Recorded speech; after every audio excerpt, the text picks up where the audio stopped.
علوم حاصل کر رہے ہیں نا یونیورسٹیوں میں بیٹھ کے جو علم حاصل کر رہے ہیں یہ مادی علم ہے, یہ بھی بہت ضروری ہے, اس کی اسلام نفی نہیں کرتا, لیکن یہ مادی علم اگر آپ کو اللہ سے غافل کر رہا ہے تو یہی علم آپ کے لیے جہنم کی آگ کا ذریعہ بنے گا.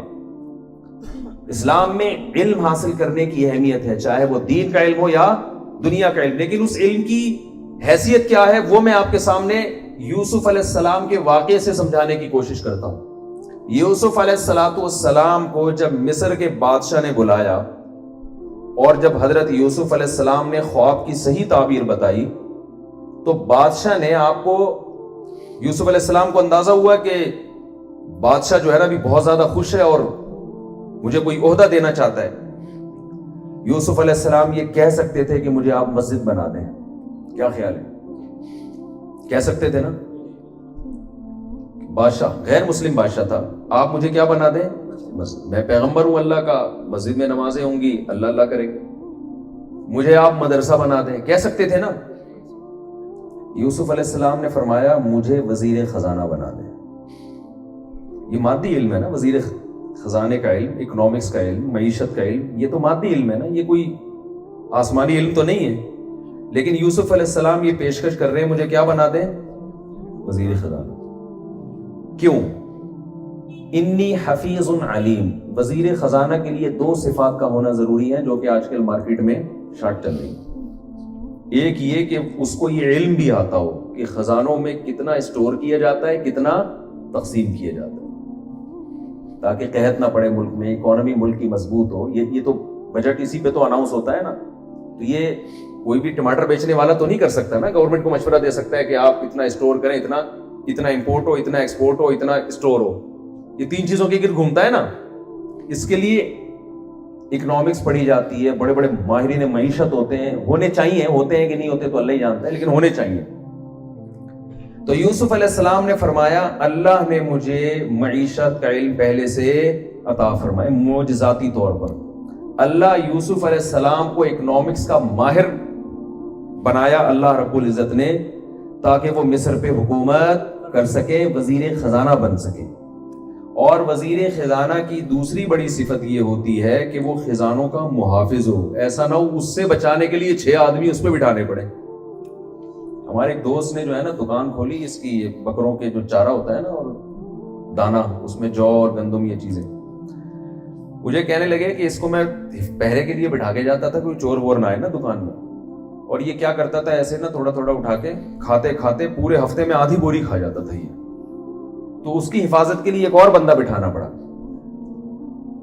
تو وزیر خزانہ میں کیا کوالٹی ہونی چاہیے کہ وہ خزانوں کا محافظ بھی ہو. تو یوسف علیہ السلام نے فرمایا اللہ نے مجھے 2 صفات دی ہیں. نمبر 1 ایمانت داری, دیانت داری, ایمانداری اور دیانت داری. نمبر 2 یہ علم بھی اللہ نے مجھے عطا فرمایا.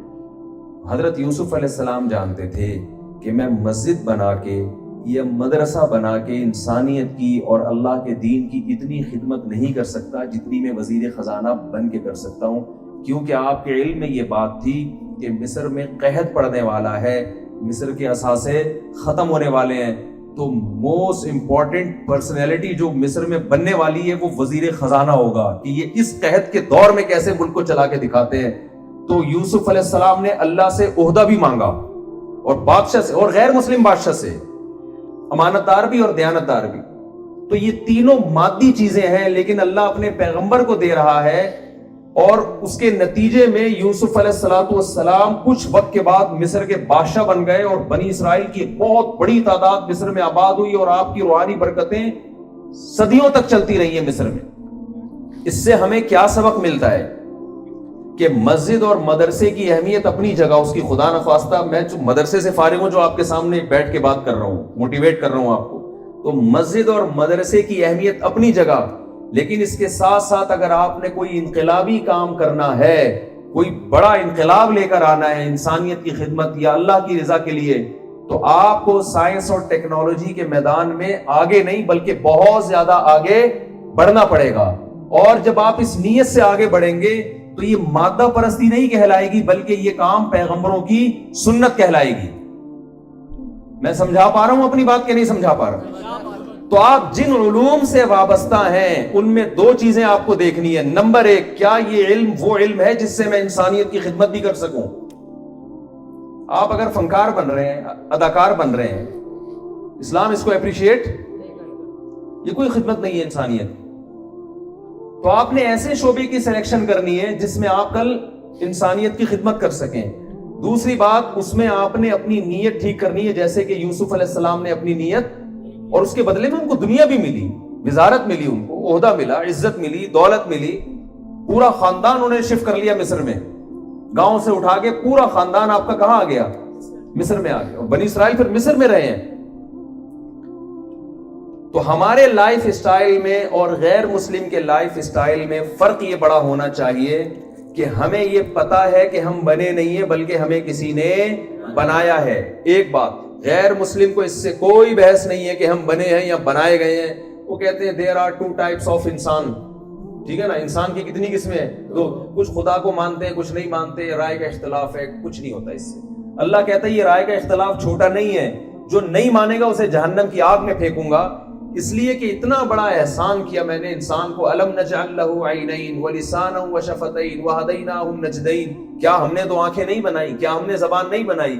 ایک ایک نعمت اللہ نے جو انسان کو دی ہے, کروڑوں روپے. یا مجھے یاد ہے پچھلی دفعہ جب میں اسلام آباد آیا تو ہمارے ایک دوست نے بتایا کہ یہاں ایک شخص ہے, ایک کروڑ پتی تاجر ہے, جس کو یہ بیماری ہے کہ اس کی پلکیں اوپر اٹھتی نہیں ہے, اس سے نیچے گر جائے نا تو اٹھتی نہیں ہے. یہ جو پٹھے ہیں نا اس کی پلکوں کے, یہ ڈیمیج ہو گئے.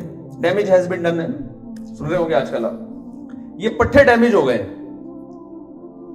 تو ایک ریڑی والا بیچارہ باہر کہیں ٹماٹر بیچ رہا تھا, تو اس تاجر نے کہا کہ یار اگر تمہاری آنکھیں مجھے مل جائے نا تو میں اس ریڑی پہ گزارا کرنے کے لیے تیار ہوں, اپنا بنگلہ تمہیں دینے کے لیے تیار ہوں.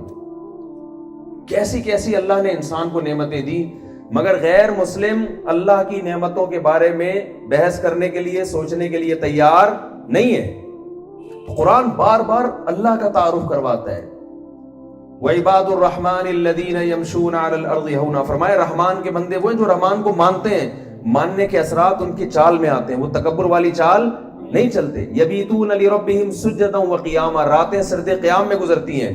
إِذَا أَنفَقُوا لَمْ يُسْرِفُوا وَلَمْ يَقْتُرُوا وَلَا يَقْتُلُونَ النَّفْسَ الَّتِي حَرَّمَ اللَّهُ إِلَّا بِالْحَقِّ وَلَا يَزْنُونَ, کسی کو قتل نہیں کرتے, زنا نہیں کرتے. کتنی اللہ نے اہل ایمان کی صفات قرآن مجید میں بیان کی ہیں. یہ ان لوگوں کی صفات ہے کہ جو آخرت پر یقین رکھتے ہیں, جو اللہ کو مانتے ہیں, اور یہ مانتے ہیں کہ اللہ نے ہمیں کسی مقصد کے لیے پیدا کیا ہے, بے مقصد پیدا نہیں کیا. اور غیر مسلم کی لائف میں آپ کو یہ چیزیں نظر نہیں آئیں. تو ہماری یونیورسٹیوں میں جو نصاب پڑھایا جا رہا ہے, چونکہ آتا وہاں سے ہے سارا, اس کا نتیجہ یہ نکل رہا ہے کہ نالج کے ساتھ ساتھ کلچر اور نظریے بھی کہاں سے آ رہے ہیں؟ وہاں سے آ رہے ہیں. آپ نے نالج لینی ہے, آپ نے اس کلچر کو نہیں لینا. میں بار بار اپنے بیانات میں ایک بات کہتا ہوں, دیکھو جس کے پاس جو چیز ہوتی ہے وہ لی جاتی ہے, جو نہیں ہوتی وہ نہیں لی جاتی. اس سے ہدایت اللہ نے پیغمبروں کو دی ہے, غیر مسلموں کو نہیں دی. ہدایت کا راستہ آپ کو نبی صلی اللہ علیہ وسلم سے لینا پڑے گا. آپ دوا انگریز سے لیں, آپ گاڑیاں جاپان سے خریدیں. ہدایت جاپان کے پاس تھوڑی ہے. اگر جاپانیوں کے پاس ہدایت ہوتی تو وہ اپنے بوڑھے باپ کو اولڈ ہاؤس میں جمع کراتے. بولتے کیوں نہیں بھائی؟ وہ زنا کرتے, وہ گرل فرینڈ کے کلچر کو فروغ دیتے معاشرے میں. ان کے ہاں خودکشیوں کا ریشو اتنا زیادہ ہوتا. ہدایت اللہ نے کس کو دی ہے؟ پیغمبروں کو. آپ کے پاس جو چیز ہے آپ ان کو دو, ان کے پاس جو چیز ہے آپ ان سے لو. آپ کہہ رہے ہو کیونکہ ان کے پاس علم اچھا ہے تو آپ ساری چیزیں کہاں سے لینا شروع کر دی. آپ ڈاکٹر کے پاس جا رہے ہو پنکھا ٹھیک کروانے کے لیے, ڈاکٹر کہہ رہا ہے میرا پنکھے سے کیا تعلق بھائی. آپ کہو آپ نے میرا اس دن اتنا سخت بیمار پیشنٹ ٹھیک کر دیا, اس کے گردے ٹھیک کر دیے, تو پنکھا تو آسان ہے. کہے گا آسان ہے یا مشکل ہے, یہ میرا موضوع ہی نہیں ہے, میری فیلڈ ہی نہیں ہے. ہمارے ہاں یونیورسٹیوں میں ایک بہت بڑا المیہ یہ ہے کہ ہم غیر مسلموں سے نالج جب لے رہے ہیں تو اتنے متاثر ہو گئے ہیں کہ اب الحاد ہماری یونیورسٹیوں میں پھیل رہا ہے, مذہب سے نفرت ہماری میں جلدی سے بات کو سمجھ, میرا ارادہ 10 منٹ سے زیادہ لمبی بات نہیں کروں گا, وہ تھوڑی کھچ گئی بات, خلاصہ بھی بیان کرتے کرتے نا کھچ جاتا ہے, لمبا ہو جاتا ہے. تو دو چیزوں کا اہتمام کریں. نمبر 1, اسلام سے اپنے رشتے کو مضبوط کریں. سمجھ رہے ہیں کہ نہیں سمجھ رہے؟ غیر مسلم سے بالکل متاثر ہونے کی, کہتے ہیں نا, میں ایک دفعہ دور حدیث کا سبق تھا, لیٹ آیا تھوڑا سا, تو ہمارے استاذ نے مجھے کہا اب آپ کو آنے کی چنداں ضرورت نہیں ہے. وہ لفظ مجھے ایسا یاد ہو گیا, کہتے ہیں نا چنداں ضرورت نہیں ہے, تو وہ لفظ مجھے ایسا یاد ہو گیا, وہ میں کھڑا ہی رہا پھر سبق میں. تو آپ کو ان غیر مسلموں سے متاثر ہونے کی چنداں ضرورت نہیں ہے, بالکل بھی ضرورت نہیں. وہ ایک کسی نے کتاب لکھی تھی 7 کامیاب آدمی کی پتہ نہیں نشانیاں, اور مجھے اس کا پھر مصنف کا نام یاد نہیں. جب بیان میں بیٹھتا ہوں تو سوچتا ہوں یاد کر کے آؤں گا. کارنیگی, ڈیل کارنیگی, انجینئر صاحب بتا رہے ہیں, ڈیل کارنیگی. آج کل جب سے میں جیلم سے فتح کر کے آیا ہوں, انجینئر ایک ساتھ میں ایک نئے انجینئر صاحب کے ساتھ گھوم رہا ہوں, دوسرے انجینئر ہمارے پاس بھی ہیں, اور یہ عالم بھی ہے ماشاءاللہ. ہمارے شاگرد نے جامعہ میں پراپر علم حاصل کیا, تو ہم باقی انجینئروں سے بھی کہتے ہیں اگر علم حاصل کرنا ہے تو پراپر علم حاصل کرو بھائی, پھر اللہ آپ کو نوازے گا انشاءاللہ. ورنہ یہ علم آپ کے لیے ایک فتنہ بن جائے گا. ہر چیز اس کے اہل سے حاصل کی جاتی ہے. آپ میڈیکل کالج میں پڑھے بغیر آپ ڈاکٹر بننا چاہ رہے ہو کسی پنساری کے پاس بیٹھ کے یا کتابیں پڑھ کے, تو بن جاؤ گے. پراپر طریقے سے علم حاصل ہوتا ہے. ہر چیز کے حدیث میں آتا ہے کہ تم یہ دیکھو کہ علم کس سے حاصل کر رہے ہو, تو یعنی یہ بھی دیکھنا ہے کہ حاصل کس سے کیا جا رہا ہے. اگر خود سے ہی سب چیزیں حاصل ہو جاتی ہیں تو حدیث میں یہ تھوڑی ہوتا کہ یہ دیکھو کس سے حاصل کر رہے ہو.